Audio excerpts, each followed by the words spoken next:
안녕하세요. 영동과 날씨의 한희경입니다. 현재 전국적으로 비가 내리고 있습니다. 내일 아침까지는 봄비치고는 꽤 많은 양의 비가 내리겠는데요. 강한 돌풍과 함께 천둥, 번개가 치는 곳도 있겠습니다. 특히 지형적인 영향이 더해지는 제주와 남해안 그리고 지리산 부근에는 시간당 20에서 30mm의 집중호우가 쏟아지면서 최고 80에서 150mm 이상의 큰 비가 내릴 것으로 예상이 됩니다. 그 밖에 전국 대부분 지방에도 10에서 60mm의 적지 않은 비가 예상이 되는데요. 지역에 따른 강수량의 편차가 크게 나타날 것으로 예상이 됩니다. 이번 비는 내일 오전 중에는 대부분 그치겠습니다. 하지만 낮부터는 찬 공기가 유입이 되면서 꽃샘추위가 찾아오겠는데요. 특히 모레 아침에는 내륙 지방의 기온이 영하권으로 떨어지겠고 바람까지 강하게 불면서 체감 추위는 이보다 더할 것으로 전망됩니다. 현재 구름 모습 보시면 전국적으로 비구름이 가득한 모습입니다. 특히 강하게 발달한 비구름대가 주로 남해상을 통과하면서 제주와 남해안 일대에 다소 세찬 비를 뿌리고 있습니다. 내일 우리나라는 이 저기압의 영향을 받다가 점차 벗어날 것으로 예상이 되는데요. 따라서 내일은 전국적으로 흐린 날씨를 보이는 가운데 비가 내리겠습니다. 하지만 새벽에 서쪽 지방을 시작으로 점차 그치겠고 오전 중에는 대부분 갤 것으로 예상이 되고 있습니다. 내일 아침 기온은 춘천이 8도 등 전국이 10도 안팎으로 흐린 날씨 때문에 오늘보다는 조금 높게 출발하겠습니다. 북한의 경우 강계가 영하 4도, 함흥은 3도가 예상이 됩니다. 낮 최고 기온은 오늘보다 조금 떨어져서 서울이 13도, 강릉은 18도, 대구 19, 부산은 20도가 예상이 되고요. 북한의 경우 강계가 5도, 함흥은 15도로 오늘보다는 살짝 떨어지겠습니다. 자세한 해상 날씨 보시겠습니다. 지금 서해와 남해상에는 풍랑주의보가 발효 중입니다.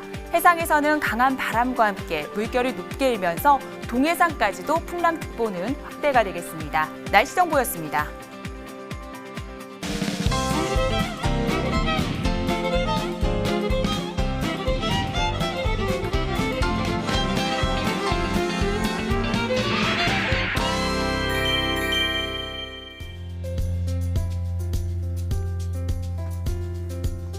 날씨를 알면 농사가 보인다. 영농가 날씨 오늘은 MBS 한국농업방송의 조용철 전문위원과 함께 이야기 나눠보도록 하겠습니다. 안녕하세요. 안녕하십니까? 오늘 낮 동안에는 미세먼지 농도가 나쁨 수준을 보였는데요. 비가 내리면서 조금씩 대기질이 회복되고 있는 모습입니다. 그럼 이 시간 기상특보 상황을 정리해 보도록 하겠습니다. 지금 바람이 강하게 불면서 서해와 남해상에는 풍랑주의보가 발효 중입니다. 또 제주도와 흑산도, 홍도에 이어서 서해안과 남해안을 따라서는 강풍특보가 발효 중인데요. 앞으로는 동해안 지역까지도 강풍특보는 더 확대될 것으로 전망이 됩니다. 또 제주도에는 이미 호우주의보가 내려졌습니다. 밤사이 제주 산간에는 최고 150mm 이상의 집중호우가 쏟아질 것으로 보여서 피해가 없도록 대비를 잘 하셔야겠습니다. 네, 요즘 일교차 큰 날씨가 이어지고 있습니다. 이렇게 일교차가 크게 벌어질 때는 감기에 걸리기 쉬운데요. 사람뿐만이 아니라 가축들도 세심한 주의가 필요할 것 같은데 어떻습니까? 네, 그렇습니다. 지금과 같은 환절기에 큰 일교차는 사람도 그렇지만 가축에게도 환경 변화에 따른 스트레스를 유발할 수 있고요. 또 면역력을 저하시키는 원인이 될 수 있기 때문에 가축 관리와 특히 축사 환경 관리에 많은 주의를 기울이셔야 됩니다. 특히 닭 사육 농가에서는 사육시설의 낮과 밤의 온도차가 10도를 넘지 않도록 주의하셔야 합니다. 네, 오늘은 닭의 봄철 관리 방법에 대해서 알아볼 텐데요. 영농가 날씨 오늘 미리 화면으로 만나보시죠.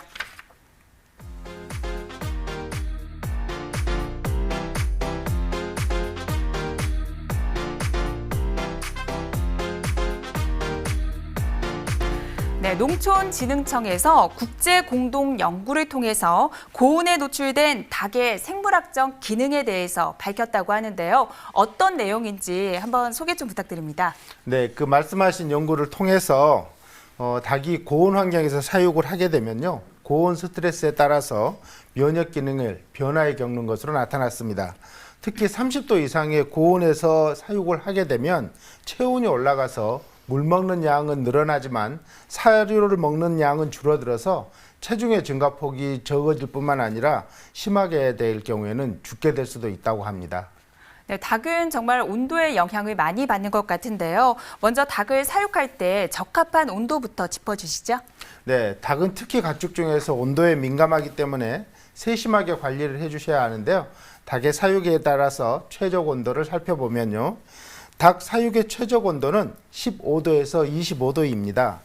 그런데 15.6도 이하로 떨어지게 되면 닭이 저온 스트레스를 받아서 사료를 과하게 먹거나 몸을 움츠리는 증상을 보이게 되고요. 고온 한계 온도인 26.7도가 되면 활동이 줄어듭니다. 그리고 30도 이상이 되면 사료 섭취량이 감소하고 심한 경우에는 폐사에 이를 수 있기 때문에 세심한 온도 관리가 필요합니다. 네, 닭을 사육할 때 적정 온도가 15도에서 25도라는 점 꼭 기억하셔야겠습니다. 그렇다면 우리나라의 닭의 사육 농가의 규모가 어떨지도 궁금한데요. 어느 지역에서 가장 많이 사육되고 있습니까? 네, 닭의 경우에는 산란계와 육계로 나누어서 우리는 사육을 하고 있는데요. 그것을 나누어서 살펴보면요. 산란계는 경기도에서 가장 많이 사육을 하고 있는데요. 전체 216개 양계 농가에서 2천만여 마리 이상을 사육하고 있고요. 그 뒤를 이어서 경상북도, 충청남도 순으로 사육을 하고 있습니다. 육계의 경우에는 경기도가 아닌 전라북도에서 가장 많이 사육을 하는데요. 전체 344개의 양계장에서 2,260만여 마리를 사육하고 있고 두 번째로 많이 사육하는 곳은 충청남도이고요. 경기도가 세 번째로 많은 육계를 사육하고 있습니다. 네, 경기도에서 가장 많은 산란계를 운영하고 있는데요. 그 중에서도 가장 많이 사육하고 있는 포천의 3월 날씨를 살펴보면서 계속해서 이야기 나눠보도록 하겠습니다.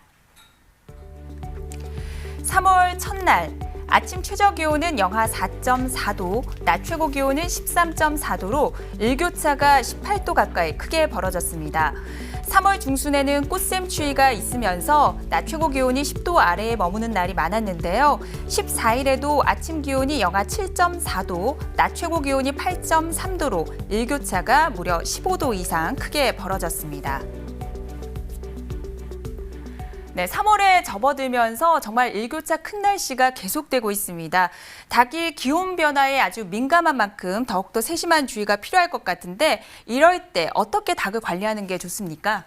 네, 일교차가 큰 시절에는 낮에는 창문을 열어서 신선한 공기가 닭장 안으로 충분히 들어올 수 있도록 환기를 시켜주어야 하고요.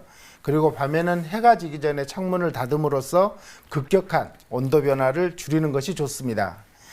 특히 봄철에는 일조 시간이 길어져서 닭의 활동이 활발해지므로 사료의 질과 양을 조절함으로써 지방계 발생을 예방해야 하고요. 길어지는 일조 시간에 맞춰서 점등 관리를 잘해서 산란율이 저하되는 것을 방지해야 합니다. 네, 온도 관리만큼이나 중요한 것이 바로 분진 관리인데요. 닭은 물론이고 사육자에게도 아주 나쁜 영향을 미칠 수가 있다고 하던데요. 네, 그렇습니다. 지금 현재 양계장의 추세가 밀폐형으로 무창개사로 그렇게 늘어가고 있고요. 또 사육하는 밀도도 고밀도로 사육을 하기 때문에 닭이나 작업자의 건강에 해로운 분진 농도가 증가하고 있습니다. 여러 가지 외국 문헌에 따르면요. 대략 40가지 종류 정도의 유해 물질이 이 분진 속에서 양계장에서 또 발견되었다고 하는데요. 이로 인해서 각종 호흡기 질병을 일으킬 수가 있고 눈과 피부 등을 자극해서 알러지성 염증을 일으킬 수 있기 때문에 주의하셔야 합니다. 그렇군요. 그렇다면 사육시설을 잘 관리할 수 있는 방법도 자세하게 짚어주시죠. 네, 시설 내에서 먼지 농도를 줄이는 방법 중에서 가장 손쉬운 방법이 양계를 분무해 주는 방법입니다. 계사 내에서 안개를 분무를 해주면 분진량을 줄일 수가 있고요. 여기다가 체종류를 물과 혼합해서 2시간 간격으로 8초에서 10초 정도 안개를 분무해 줄 경우에는 미세먼지 대부분을 감소시킬 수 있습니다. 그리고 작업자들이 작업할 때는 마스크와 같은 보호 장비를 반드시 착용해야 하고요. 그리고 계사 내에서 병원성 미생물이 서식할 수 있을 것으로 보여지는 데는 미리 청소나 소독을 함으로써 청결한 상태를 유지하는 것도 필요합니다. 네, 그럼 여기서 육개를 가장 많이 사육하고 있는 곳이죠. 전라북도 남원시의 운봉읍, 덕과면, 보절면의 내일 날씨와 함께 주간 날씨까지 확인해 보겠습니다.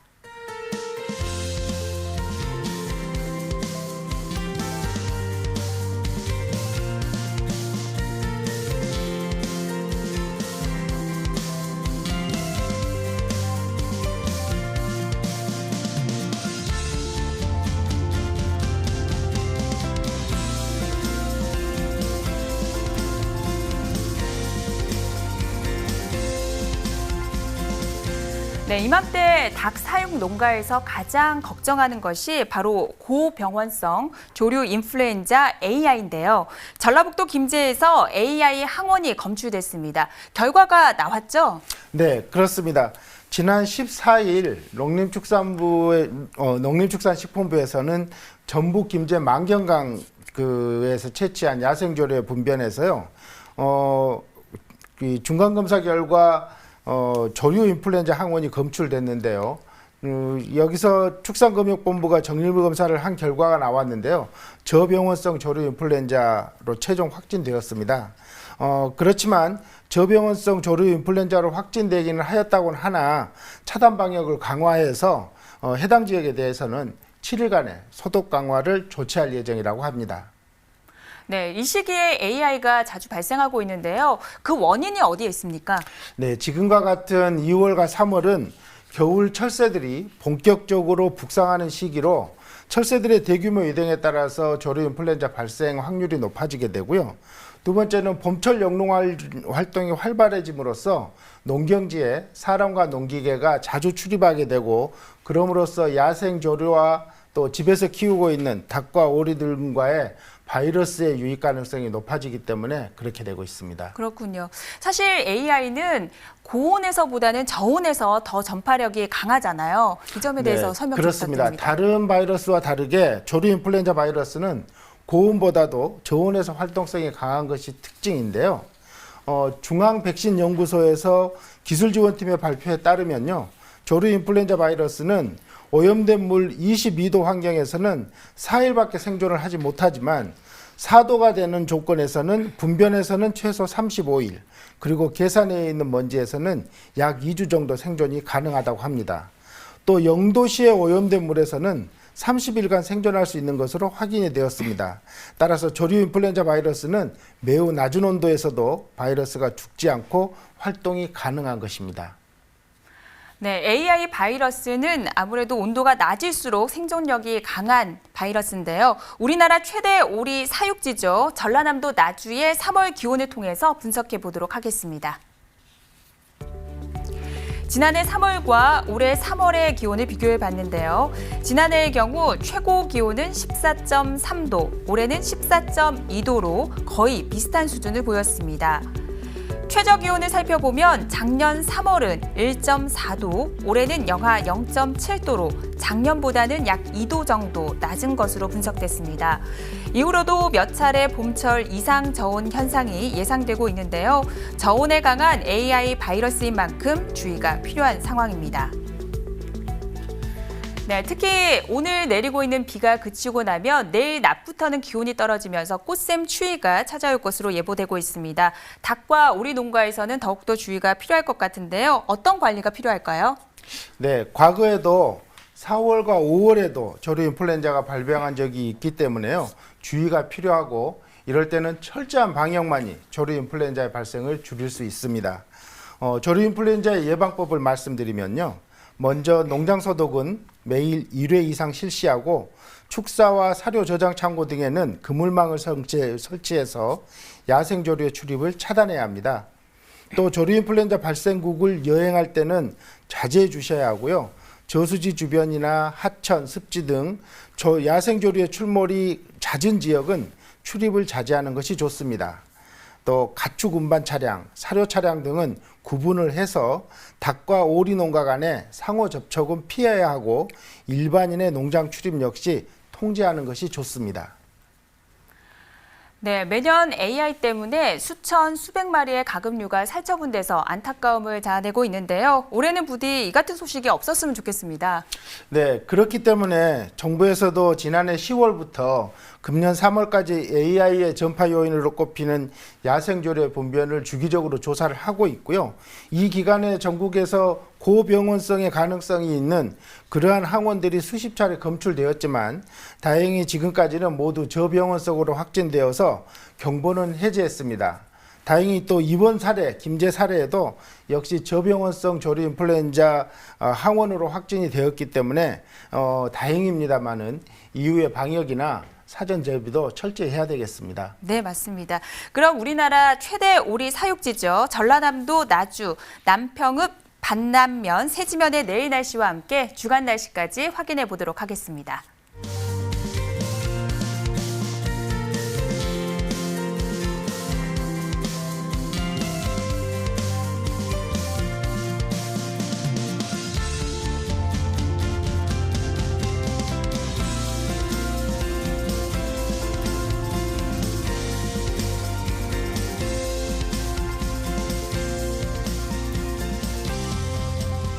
네, 오늘은 봄철 닭 관리 방법에 대해서 알아봤는데요. 오늘 방송 내용을 한 번 더 정리해 보도록 하겠습니다.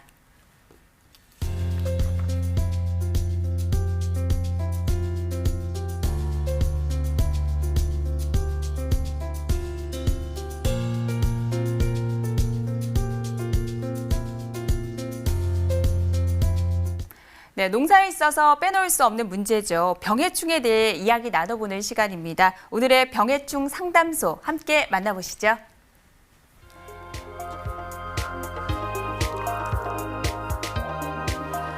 충청남도 부여군 석성면의 시설하우스 수박 농가에서 의뢰한 상담 내용입니다.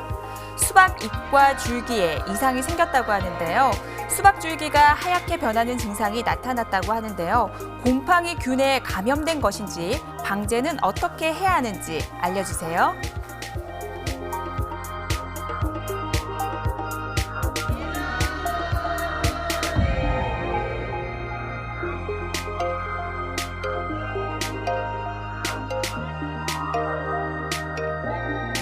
네, 수박 줄기가 하얗게 변하는 것을 균핵병으로 진단을 하셨는데요. 이 균핵병은 왜 발생하는 겁니까?